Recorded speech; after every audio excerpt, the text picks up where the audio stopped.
अस्सलाम वालेकुम स्टूडेंट्स, कैसे हैं आप सब? ठीक हैं, खैरियत से हैं? उम्मीद करता हूं कि आप बिल्कुल ठीक ठाक होंगे।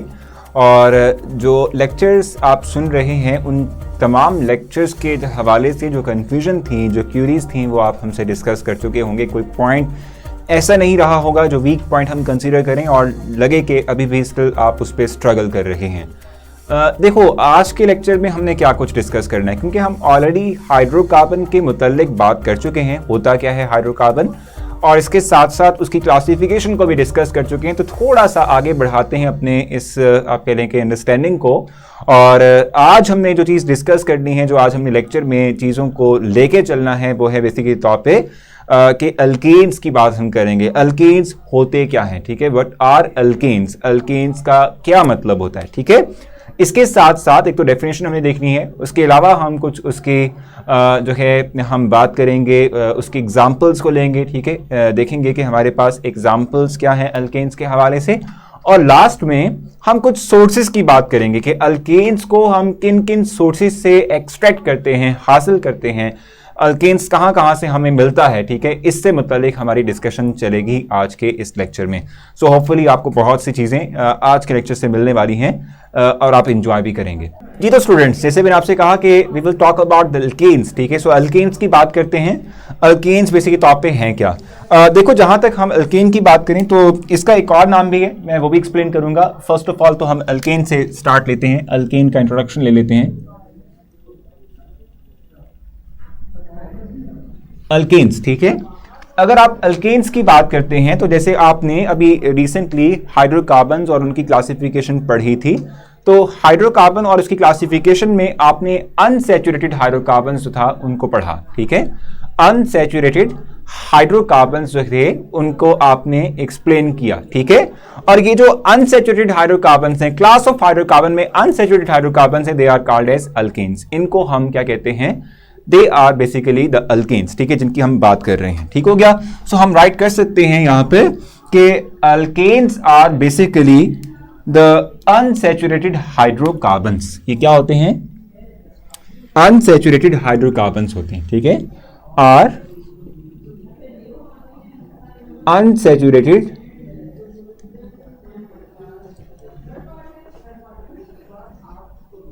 हाइड्रोकार्बन्स। ये क्या होते हैं? Basically these are the hydrocarbons which we can say simple hydrocarbons and are unsaturated hydrocarbons. Unsaturated का मतलब क्या होगा कि इनके अंदर जो कार्बन की वैलेंसी है that is satisfied with only single bond, ठीक है। ये आपने लास्ट टाइम भी पढ़ा था, ठीक है। हम फिर से राइट कर लेते हैं यहां पर कि अल्केन्स के अंदर जो वैलेंसी ऑफ कार्बन एटम है that is only satisfied with the single bond, ठीक है। The valency of carbon is satisfied with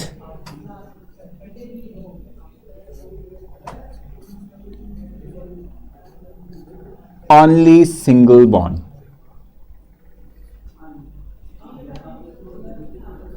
ठीक है। सिर्फ और सिर्फ सिंगल बॉन्ड से इनकी जो वैलेंसी है वो सेटिस्फाई हो जाती है। That is why we call them as unsaturated hydrocarbon. इनको हम क्या कहते हैं? These are called as unsaturated hydrocarbon, ठीक है। अब देखो, जैसे कि हम ये बात कह रही हैं कि एक कार्बन एटम यानी जो कंपाउंड्स हैं दीज आर अनसैचुरेटेड, और इसमें हम सिंगल बॉन्ड की बात करें, जस्ट लाइक मैं अगर आपको जो है एग्जांपल दूं, CH3 सिंगल बॉन्ड CH3, ठीक है। ये बेसिकली हमारे पास क्या है? ईथेन है। ये क्या है? ईथेन, ठीक है। और इसमें आप देख रहे हैं कि जो कार्बन की वैलेंसी है ये सिर्फ और सिर्फ सिंगल बॉन्ड से ही फुलफिल हो रही है, ठीक है। और अगर आप सिंगल बॉन्ड की बात करते हैं तो सिंगल बॉन्ड एक स्ट्रॉन्गर बॉन्ड है that require much more energy. कल भी हम जो है इवन जो आपके लिए 9th है, ठीक है, उसमें भी आप लोगों ने पढ़ा हुआ है, ठीक है, कि जो हमारे पास आप कह लें स्ट्रेंथ ऑफ बॉन्ड है, इट डिपेंड्स कि बॉन्ड को तोड़ने के लिए कितनी एनर्जी दरकार है। तो जो सिंगल बॉन्ड की हम बात करते हैं, single bond needs much more energy, that is why we consider it as stronger bond, ठीक है। क्योंकि इसमें तमाम बॉन्ड्स जो हैं वो स्ट्रॉन्गर हैं, आसानी से नहीं टूट सकते, और चूंकि यहां कहीं आपको डबल बॉन्ड नजर नहीं आ रहा, तो हम नॉर्मली कहते हैं दीज आर द कंपाउंड्स जो कि लेस रिएक्टिव होते हैं, जो क्या होते हैं, लेस रिएक्टिव होते हैं, ठीक है। और इसी वजह से हम क्या कहते हैं, जो अल्केन्स हैं, these are also called as paraffins. इनको हम क्या कहेंगे, इनको हम पैराफिन्स भी कहते हैं, ठीक है। सो हमारा नेक्स्ट पॉइंट क्या हो सकता है कि these are also called as paraffins, ठीक है। Alkanes are also called as, ठीक है, क्या कहते हैं इसको भी हम, इनका सेकंड नेम है पैराफिन्स, ठीक हो गया। इनको हम पैराफिन्स भी कहते हैं, ठीक है।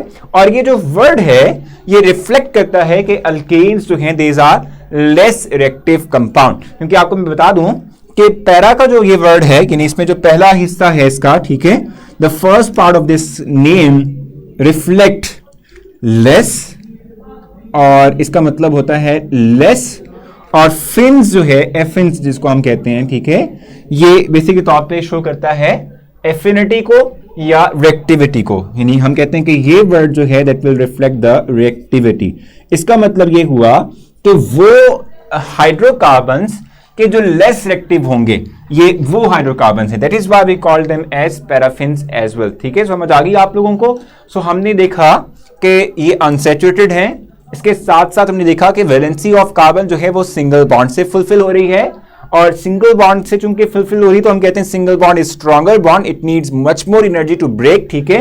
इसीलिए हम कहते हैं दीज आर द पैराफिन्स, जिसमें कि पैरा का मतलब था लेस और फिन्स का मतलब था reactivity, they will always have less reactivity, ठीक हो गया।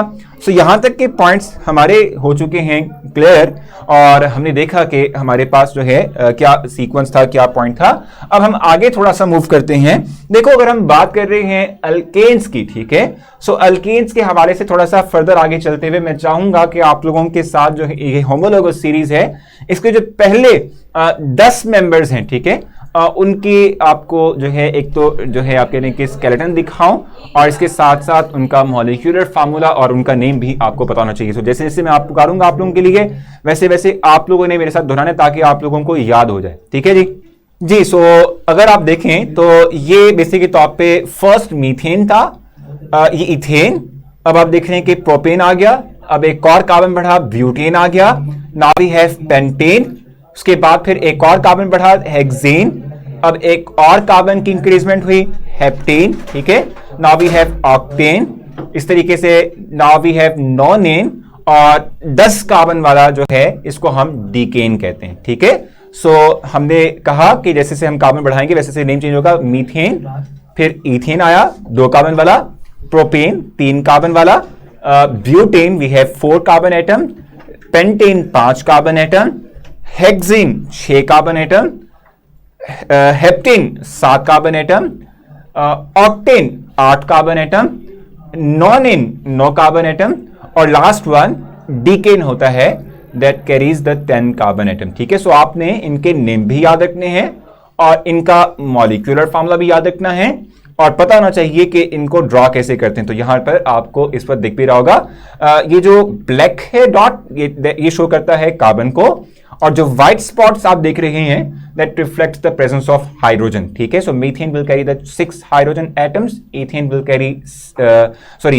कैरी 4, इथेन विल कैरी 6, इस तरीके से इथेन के बाद आप प्रोपेन पे आएंगे दैट विल कैरी 8, ठीक है, इस तरीके से ब्यूटेन पर आप आएंगे दैट विल कैरी 10, पेंटेन 12, ठीक है, इस तरीके से हेक्सेन 14, 14, ठीक है, उसके बाद हेप्टेन पर आएंगे तो वो हमारे पास कितने कैरी करेगा, 16 कैरी करेगा, उसके बाद ऑक्टेन पर आप आएंगे that will carry 18 hydrogen atoms, ठीक है। नॉनेन की बात करेंगे तो वो 20 करेगा, और डीकेन 22 हाइड्रोजन एटम्स करेगा। सो ये लिस्ट आपको जरूर प्रिपेयर होनी चाहिए, याद रहनी चाहिए।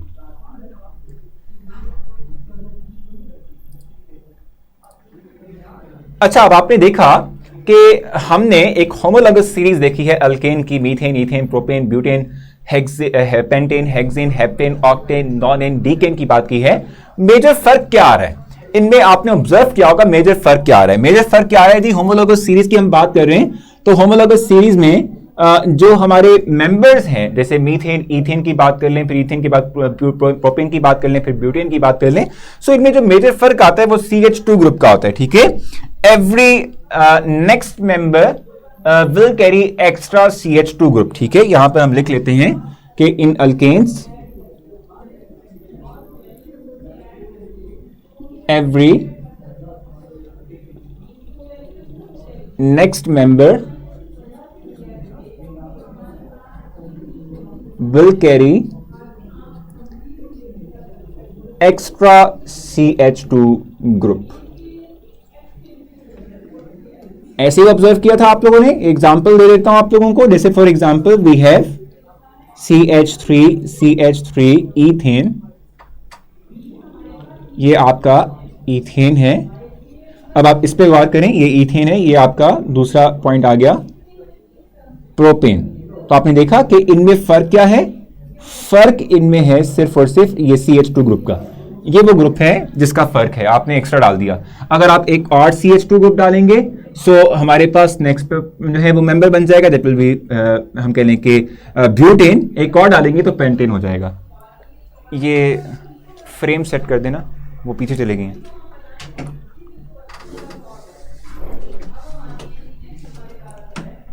कटिंग देख लेना इसके अंदर फिर।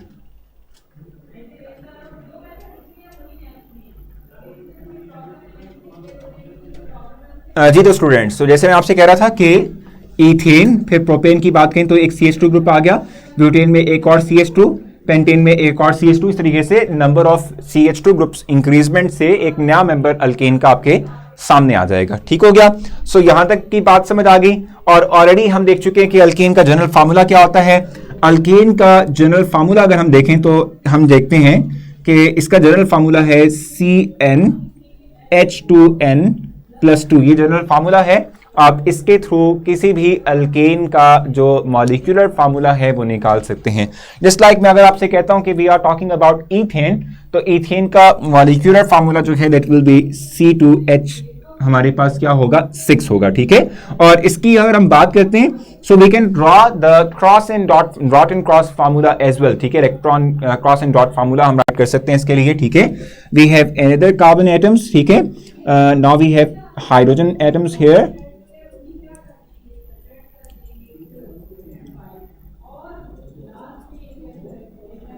ठीक हो गया। अब ये है इलेक्ट्रॉन जो कि कार्बन के हैं, डॉट से शो कर रहा हूं।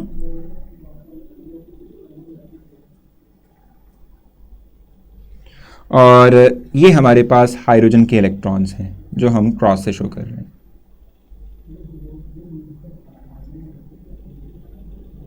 ये आ गया, ठीक हो गया। So it is basically the cross and dot formula, electron cross dot formula, ठीक है, जो कि हमें ये फार्मूला दे रहा है कि किस तरह से कनेक्टिविटी, स्टॉप पे इसका मकसद होता है कनेक्टिविटी को शो करने के लिए कि भी किस तरह से कार्बन एटम्स जुड़े हुए हैं और कार्बन हाइड्रोजन कहां पर बॉन्ड है और कैसे बना हुआ है, ठीक हो गया। सो यहां तक की कहानी हमारी होगी आसान। हम एग्जांपल भी ले चुके हैं, हम डिफाइन भी कर चुके हैं कि अल्केन क्या होता है, उसका इंट्रोडक्शन भी ले चुके हैं। Now we are moving towards the sources, ठीक है, कि कहां कहां से हम बेसिकली अल्केन को हासिल करते हैं, ठीक है। कहां कहां से हम अल्केन को हासिल करेंगे उसकी तरफ हम मूव करने जा रहे हैं।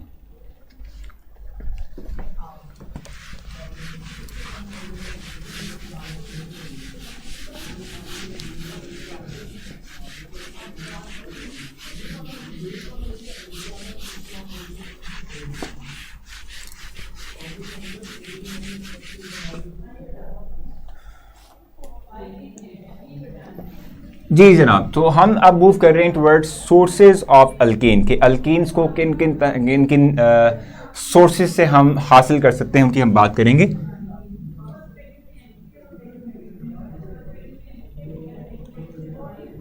Sources of alkane,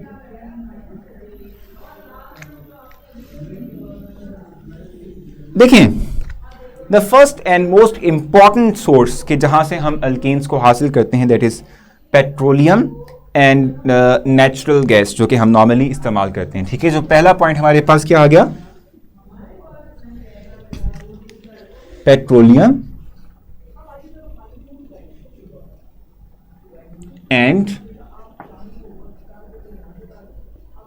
natural gas. ये जो हम घरों में इस्तेमाल कर रहे होते हैं, this is basically the natural gas. और पेट्रोलियम का मतलब ये जो हम डिफरेंट फ्यूल्स का इस्तेमाल करें, these are the petroleum products. ठीक हो गया।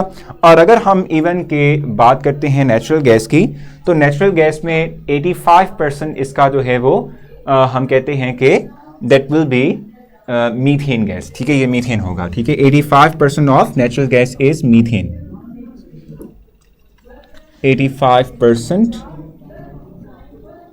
of methane of natural gas is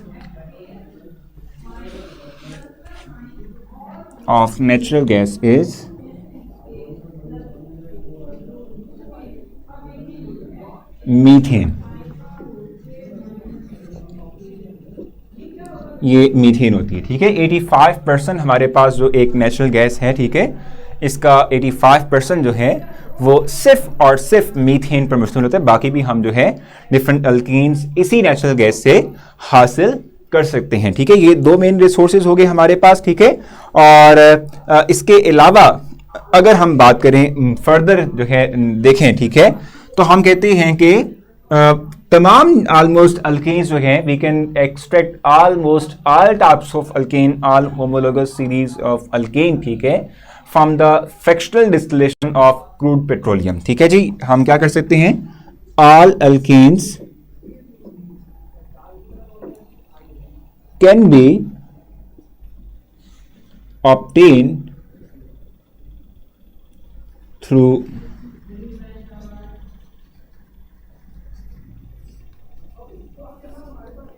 fractional distillation of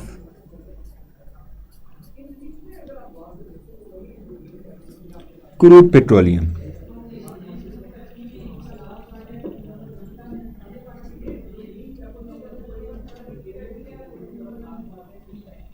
ठीक है जी, क्रूड मतलब कि जो भी हमने निकाला हो from the beneath the earth surface, ठीक है, और जिसमें कि डिफरेंट फ्रैक्शंस अवेलेबल हैं, ठीक है, उन फ्रैक्शंस को हमने सेपरेट आउट करना है on the basis of their boiling point, ठीक है, उसकी हम इस वक्त बात कर रहे हैं। ठीक हो गया। सो ये हमारे पास है। ठीक है, इस तरीके से हम एक वर्ड यूज करते हैं मार्श गैस। मार्श गैस की बात करते हैं, जो कि वैसे तौर पे मार्श का ये जो वर्ड है, ये इनको हम ये शो करते हैं, यानी कि मार्शी प्लेसेस का मतलब होता है दलदली जगह। ठीक है, सो उनसे भी different types of gases remove होती हैं। मार्श गैस पे मीथेन को भी हम कहते हैं। ठीक है, उससे भी हमारे पास डिफरेंट टाइप्स ऑफ अल्केन हम एक्सट्रैक्ट कर सकते हैं, हासिल कर सकते हैं, डेवलप कर सकते हैं। इवन जो कोल है उसकी डिस्ट्रक्टिव डिस्टिलेशन करेंगे, इसको आप थोड़े इसको हाई टेम्परेचर प्रोवाइड करें, ठीक है, तो उससे भी क्या होगा, डिफरेंट टाइप्स ऑफ अल्केन जो है वो आप ऑब्टेन कर सकते हैं। ठीक है, और एक और सोर्स भी है, और वो बेसिक तौर पे आप कह सकते हैं कि नेचुरल सोर्स हम कह सकते हैं। ठीक है, और वो हमारे पास क्या है भाई, हम कहते हैं कि we can get methane gas through cattle dung as well. ठीक है, बायोगैस के थ्रू। ठीक है, सिवेज या गोबर के थ्रू भी हम जो है हासिल कर सकते हैं। ये भी हम राइट कर लेते हैं। और आज इस वक्त मैं आप लोगों को थोड़ा सा दिखाऊंगा भी कि किस तरह से हम गोबर से नेचुरल गैस को हासिल करते हैं और किस तरीके से इसको हम इस्तेमाल कर सकते हैं। ठीक है जी, सो हम मीथेन गैस हासिल कर सकते हैं। वी कैन गेट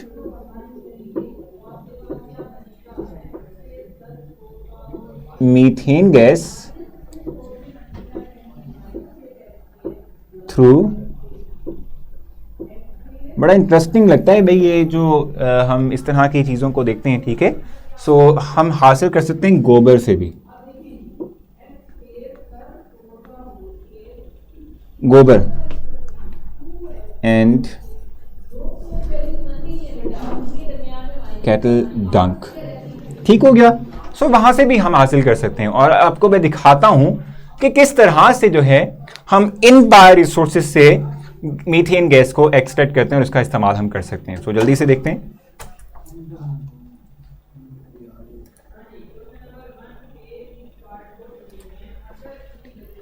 सो ले जनाब, स्टार्ट हो चुका है प्रोसेस। आप देख रहे हैं कि हमने एक कंटेनर लिया, प्लास्टिक का कंटेनर है, और उसमें अब जाहिर सी बात है अगर हमें मीथेन गैस प्रोड्यूस करनी है तो हमें थोड़ा सा प्रिकॉशंस का इस्तेमाल करना पड़ेगा।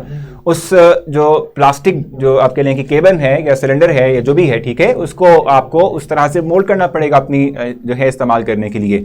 तो हम यहाँ पर अब डिफरेंट जो है आपके लिए टैब्स लगाएंगे ताकि प्रेशर को हैंडल किया जाए। गैस प्रोड्यूस हो तो उसको हम फिर जो है निकालें तो उसको हम फिर इस्तेमाल कर सकें फॉर द फर्दर पर्पस, ठीक है, हम अपनी कुकिंग पर्पस के लिए इसका इस्तेमाल कर सकें, ठीक है।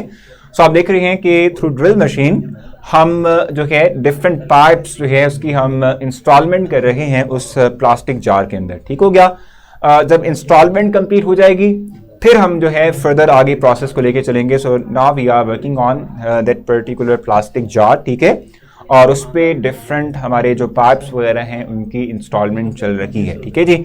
हमने लगा दिया अपना मेन सप्लाई, ठीक है, अब उसको टाइट कर लिया और मेन सप्लाई को टाइट करने के बाद अब हम क्या करेंगे, अब हम फर्दर आगे चलेंगे और जो हमारा मेन सप्लाई है उसके थ्रू हम फर्दर पाइप को गुजारेंगे ताकि जो है हम उसके थ्रू क्या कर सकें, जो गैस डेवलप हुई थी उसको हम इस्तेमाल कर सकें फॉर आवर बेटर पर्पस, ठीक हो गया। सो ले जनाब एक और आउटलेट प्रोड्यूस की हमने उसके अंदर जो हमारा आप कह लें कि जो प्लास्टिक जार है उसके अंदर। अब उसके बाद फर्दर देखें जी, ये पाइप आउटलेट हमने तैयार कर ली है, अब उसको हम उसमें डालेंगे।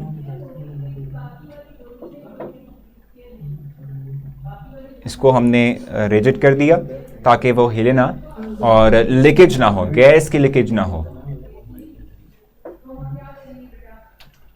ले जी, ये हमारा इनलेट है जिसके थ्रू हमने गोबर को डालना है उसके अंदर, ठीक है, गोबर को हम डालेंगे इसके अंदर, ठीक है, ये इसके थ्रू हमने गोबर को जो है ऐड करना है उसके अंदर, ठीक हो गया। अब देखिएगा फर्दर आगे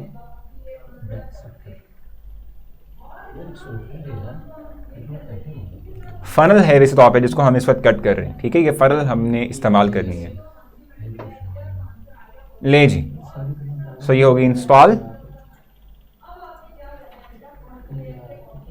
इसको हमने फिक्स कर दिया ताकि जो है इसमें प्रॉब्लम ना आए कि हिले ना, ठीक है।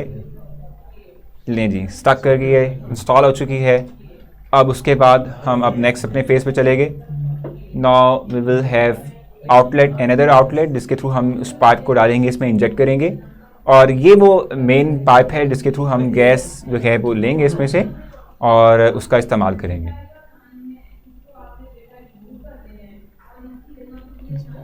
अब आप नेक्स्ट स्टेज में देखेंगे कि सिंपल हम लेंगे गोबर और गोबर में थोड़ा सा पानी डाल दिया ताकि थोड़ा सा वो सॉफ्ट हो जाए, ठीक है, और मिक्स करेंगे उसको अच्छे से।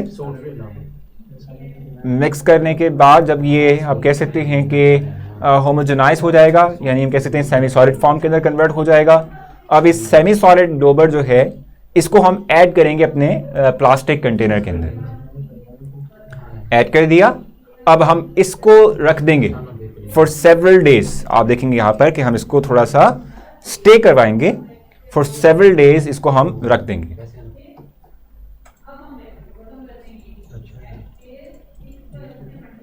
ले जी, इसको हमने फिल कर दिया है। फिल करने के बाद अब इसको हमने रख दिया और टोटली फिल हो गया। अब हम थोड़ी सी स्पेस रखी है इसके अंदर स्टिल, क्योंकि जाहिर सी बात है वो गैस जो है उसने आप कह लें कि वॉल्यूम क्रिएट करना है अपना, नहीं वॉल्यूम कैरी करना है, ठीक है। तो 7 डेज के लिए ऑलमोस्ट हमने इसको रखा है, ठीक है। और रखने के बाद अब आप देखते हैं कि हम जो है जो हमारी सेकंड आउटलेट थी उसके थ्रू हम इसको ओपन करेंगे और जो गैस हमारे पास आएगी उसको टेस्ट करेंगे कि वो बर्न होती नहीं होती। देख लें आप लोग, बर्न हो रही है, इट मीन्स के इट्स मीथेन। ये हमारा एक फ्यूल है, सोर्स ऑफ एनर्जी है, ये हमारे पास क्या है, सोर्स ऑफ एनर्जी, ठीक हो गया। सो फाइनली आपने देखा कि किस तरह से गोबर से जो है आपने मीथेन को जो कि एक फ्यूल है उसको डेवलप किया है और उसका आप फिर इस्तेमाल कर सकते हैं, जो कि आपका एनर्जी सोर्स है और कुकिंग पर्पस के इसका इस्तेमाल कर सकते हैं। सो फाइनली आपने एक यूनिक वे में जो है एक नई चीज़ आपने देखी कि किस तरीके से हम गोबर जो है उसके थ्रू नेचुरल गैस को प्रोड्यूस कर सकते हैं, ठीक है जी। सो उम्मीद है कि आपको ये अच्छा लगा होगा। और जो टॉपिक हम शेयर कर रहे थे अल्केन और उसके की पॉइंट्स हमने कवर कर लिए हैं, ऑब्जेक्टिव्स हमारे क्लोज हो चुके हैं, गोल्स हम अचीव कर चुके हैं अपने लेक्चर के हवाले से जो हमने सेट किए थे। तो अपना ख्याल रखें, क्यूरीज हों तो मोस्ट वेलकम, आप ऐप के थ्रू पूछ सकते हैं, मैं आपको जरूर रिस्पॉन्स दूंगा। नेक्स्ट लेक्चर तक के लिए अपना ख्याल रखें। अल्लाह हाफिज़।